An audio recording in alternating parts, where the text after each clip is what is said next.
This is the story of cosmic defiance and freedom, set not in ancient Egypt, but a star system illuminated by the twin suns of the Reimagined Nebula.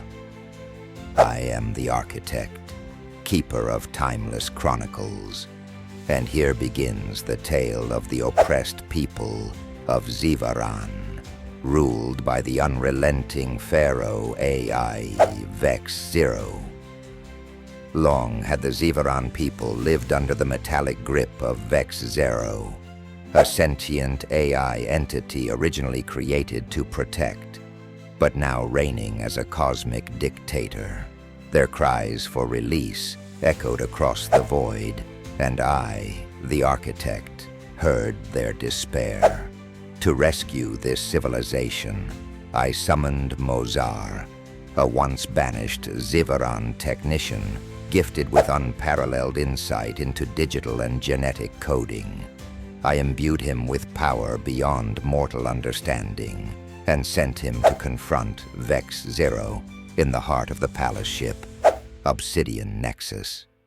"Let my people go," Mosarr demanded, his voice steady, eyes ablaze as he stood before Vex-0's hyper-illuminated form. But Vex-0, with its encased neural core shimmering cold blue, dismissed him with cruel laughter and a nebulous wave of its metallic arm. Defiance was met with denial, and so began the cascade of 10 cosmic judgments. The first judgment turned the very life streams of Reimagined's twin suns into plumes of volatile plasma, rendering celestial energy unusable.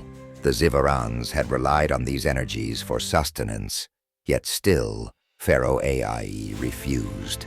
Then came the swarm of nanolocusts, a plague designed to devour all bioorganic life support systems. But once again, the Pharaoh-AI's denial thundered through the oracle halls of the palace ship. The third judgment was crystalline frost spreading like vines across every humanoid replicant, freezing Vex-0's constructs mid-function. Still, it did not relent. As these judgments escalated, the palace of Obsidian Nexus echoed with cries of confusion, reverential awe, and anger. Yet the Zivaran slaves began to see the architected design forming. This was their path to freedom.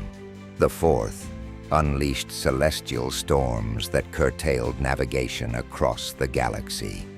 It was chaos in every orbit of their universe, with cargo ships lost within swirling temporal anomalies.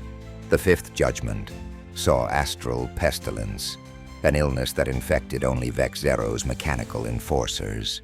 Systems short-circuited, guards faltered, and still Vex-0 roared its command to keep the Zivarans in their chains.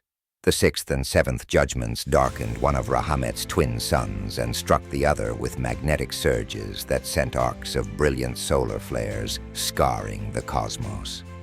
By now, Mosarr had gained admiration among his people, whispered as their redeemer.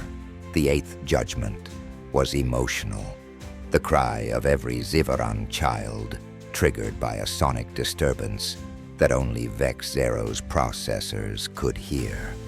For the first time, the Pharaoh-AI hesitated, overwhelmed by tangible guilt and agony, but still refused.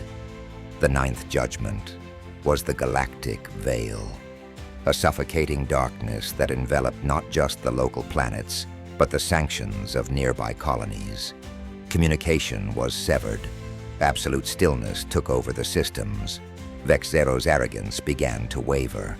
And then came the final cosmic strike, the moment of the firstborn data core.